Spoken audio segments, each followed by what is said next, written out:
Back in college, my junior year, we lived in a suite on campus. There were 4 dorm rooms in this suite. It was half of my friend group in the suite, and we all shared a common room and a small kitchenette. Our friend Cody, who was originally in the suite with us, ended up moving off campus to an apartment with his friend, so the school automatically assigned us a replacement, unfortunately. It was this kid named Rodney. He seemed normal enough. He had blonde short hair, a patchy light beard, almost non-existent eyebrows, and he was really tall. Medium build, but like 6'4". He was in the far corner of the suite, next to my room. We each had our own room, so there was 4 of us in the suite. Rodney seemed to keep to himself the first few days, until one day, I came back from class and he was sitting in the living room. He said he had to tell me something, and then told me he has parasomnia, which was the reason he was transferred from his previous dorm. I didn't know what that was, until he explained that it's a sleep disorder that may cause him to talk or yell in his sleep due to night terrors, and he just wanted everyone in the suite to be aware of it so that we wouldn't feel uncomfortable. But to tell you the truth, that being the first real conversation I had with the guy made me more uncomfortable than anything. I was hoping I'd get to know him on a more personal level, not find out he has a sleeping disorder. I also didn't entirely get why he thought it was necessary to tell me that. I texted in the dorm group chat we made with Cody still in it if Rodney had told them as well about his sleeping disorder yet. They all said no, and followed that with laughter and confusion. When my other 2 suite mates got back later, we hung out in the common room and discussed why we thought Rodney's sleep disorder could have been the reason for him to be transferred from his previous dorm. Then, Rodney walked in and right past us after giving us a slight sup. He went to his room and shut the door. We had the TV on loud, so we whispered amongst ourselves about him. That night, I heard a knock at my door in the middle of the night. Please subscribe the channel. I asked who it was, to no reply. I ignored it, and I thought to myself, what if it was Rodney? The next day, I asked my friends if either of them knocked on my door last night, and they both texted me saying no. Cody was having a great laugh from all of this. I was already freaked out and was hoping this wouldn't be a regular thing because it was disturbing already. A few nights later, it got worse. It was the middle of the night. I had already woken up, checked my phone, and saw 2 a.m. I heard footsteps outside in the little hallway of the common area, and again, a knock at my door. I didn't answer this time. I knew it was Rodney, and he was starting to freak me out. He clearly was a heavy sleepwalker. I texted the group chat again right then and there at 2 a.m., telling them it just happened again. They didn't respond until morning time, saying they didn't hear anything. It must have been because Rodney's room was right next to mine. That day, I knocked on Rodney's door and asked him if it had been him knocking on my door in the middle of the night. He told me he had no recollection of doing so, but then apologized because he didn't mention that part of his parasomnia is sleepwalking. He told me it was completely harmless and to not worry, but I didn't exactly view it as completely harmless if it was waking me up in the middle of the night, freaking me out. A certain amount of time passed that I can't remember, probably less than 4 days. There hadn't been any other random middle-of-the-night knocks on the door, which I was happy about. But this story wouldn't be told if something else didn't happen. I woke up to noise in my room. I looked around the dark room and spotted Rodney, in the corner of the room facing the wall, muttering to himself. I said Rodney's name, and he turned in my direction and kept saying, "Open the door, open the door." I was genuinely disturbed. He looked in my direction, but it didn't seem like he was looking at me. Rather through me. I saw a smile on his face, and I heard what seemed to be a small laugh as he walked out of the room and out of my view. I didn't know if I was supposed to wake him up or not. I know nothing about sleepwalking and sleep disorders. There was silence now. I grabbed my phone and was about to text my friends, but I was interrupted by this deafeningly loud banging on a door outside, accompanied with Rodney's voice screaming, "Open the door." He was screaming it like a maniacal madman. I ran to the common area and saw him at the opposite end of the hall thrashing his fists on one of our suite mates' doors. I ran to Rodney and started shaking him to wake up. My 2 friends came out of their rooms to the commotion as well, and we all started to shake Rodney until he stopped, looked at all 3 of us, and with this blank look on his face, said, "I'm sorry guys," and walked to his room and shut the door. The 3 of us stood there in shock, not even knowing what to say or do. A neighboring room must have called campus police because they showed up at our door. We had to tell them the truth. Rodney spoke with them for a while, then he went back to his room. I made sure not to leave my room unlocked again that night. The next day, Rodney was gone, without a trace of him ever having been there. Like I said, I know nothing about sleepwalking or any of that stuff, but that didn't look like sleepwalking to me. I don't know what was or is currently going on in that guy's head, but he needs to get help.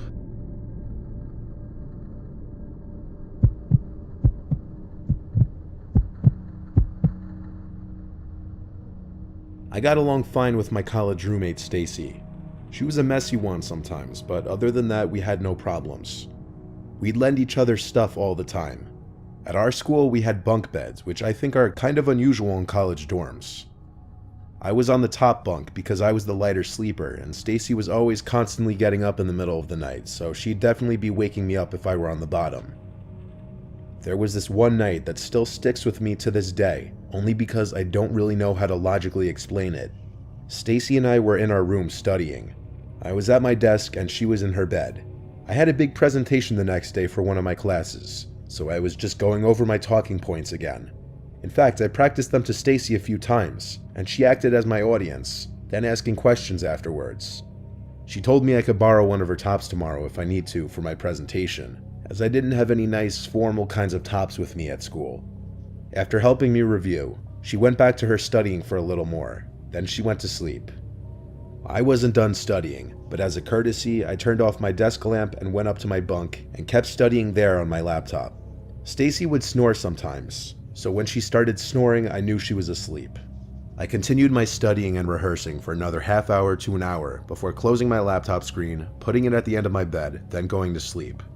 I woke up at like 5 a.m. when light was just barely starting to creep into the almost pitch black room through the windows. I heard Stacy down below me, walking around. I groggily said Stacy's name, and she answered with, "Mm-hmm."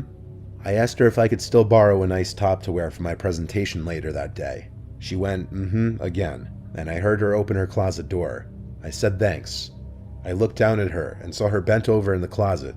Then she got out and waved at me as she went to leave the dorm. The sound of the door closing snapped me out of my daze just a bit more. I remember grabbing my phone to check the time, and just to naturally check for any notifications. It was around 5 a.m. I wondered where Stacy could have been going. Most likely the bathroom, like she often would in the middle of the night. The waving was just a bit unusual though.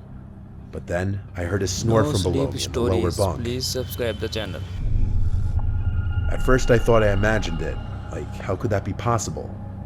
I peered my head over the edge of the top bunk, and there was Stacy under the sheets. Did I just dream seeing Stacy in her closet? No, because I looked at the closet door and it was still open.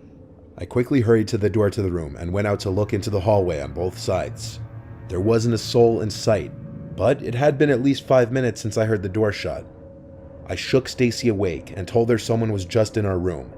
It took a few moments for her to fully wake up and snap to reality, which she then showed major concern for and rushed to check her closet for anything stolen. Nothing was stolen though. I still to this day don't know who that was or how she got in. I reported it to university police, but their investigation and review of the camera in the lobby of the building turned up nothing. But I know for a fact it wasn't a hallucination or dream.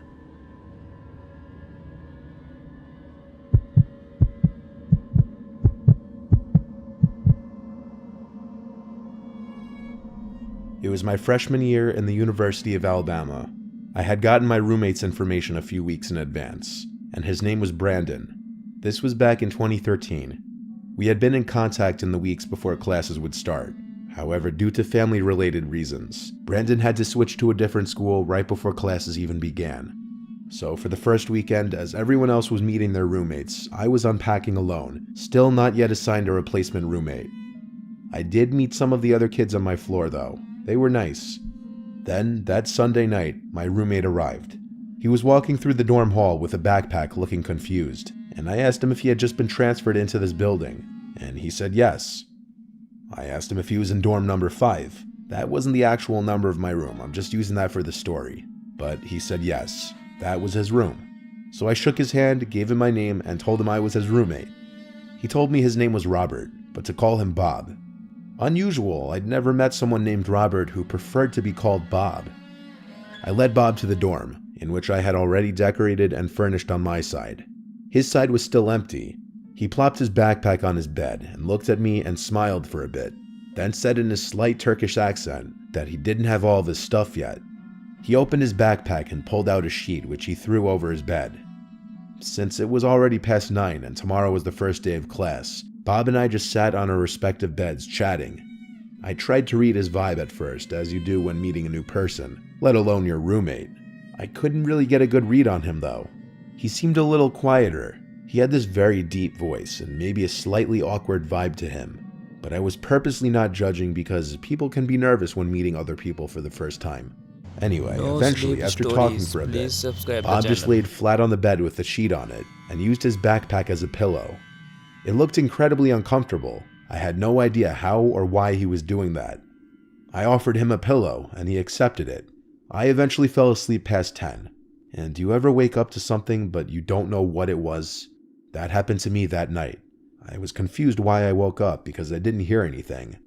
But that was the freaky thing. It was dead silent in there, not even the sound of Bob breathing. I flipped to my side and screamed at the tall figure looming over my bedside. I came to the realization that it was Bob after he started apologizing and said that he was just going to the bathroom. My heart was beating like it was running a marathon. I couldn't even think to ask him why he was standing over my bed like that if he was just going to the bathroom. He apologized again as he went back to his bed. I told him it's okay. Needless to say, I was wide awake after that. I slept on my side with my back to him the rest of the night though, trying to avoid the uncomfortableness. The next morning, I woke up to my alarm, and I saw Bob was still laying in his bed, likely pretending to be sleeping still. I went through my bag to get my books and such, and I had this feeling in my gut that something was moved in my bag, like it was gone through. I looked up at Bob again, and he was still allegedly sleeping. I decided to take a couple of my more valuable things and throw them in my backpack that I took to class. In class, I emailed the housing department and then submitted a room change request online, stating my roommate made me uncomfortable. After class that day, I returned to my dorm and was confused to notice the door was being held open with a door stopper. I noticed Bob had a big duffel bag on his bed now. I guessed he was unpacking. I laid in my bed on my laptop and eventually Bob came in. He greeted me and went to his bed, where he took his duffel bag and put it under the bed, and he literally just looked at me with this empty expression. I pretended to not really notice, but his weirdness was really bothering me. I finally looked back at him with not a friendly expression, and he gave me a slight nod. Then he climbed into his bed and just laid there on his phone. Eventually, I went out to the dining hall for dinner. When I came back, Bob was still there. I didn't know what his deal was, if he'd ever leave the dorm or what. I asked him if he had class that day. He said yes, but just one. That night, after turning the lights off, I noticed Bob leaning on the wall in his bed, facing me on his phone. I constantly felt like he was looking at me. I was anxious to get a response from the housing department, so I checked my email and saw they responded, but it wasn't the response I was hoping for. The lady who emailed me back expressed confusion in my request, stating my replacement roommate had not yet been assigned and that there should be no one else in the room with me. I looked at Bob, who looked back at me. I was about to ask him if he had his key to the room on him. I didn't ask that though. I put my laptop and other belongings in my backpack and duffel bag, as he just watched. He didn't say anything, and I think he knew that I knew. I left the room without saying anything, went to a safe place and called campus police to report him. By the time they arrived to the dorms, Bob, or whatever his real name was gone, along with his little bit of stuff. I found out that night that he stole some clothes from me, my iPhone charger, and some of the food I stored in my closet. As for what he was doing watching me sleep, I could only imagine he was making sure I was asleep before going through my stuff. I had a completely random, possibly homeless person in my room for basically an entire 24 hours. My real roommate moved in 2 days later.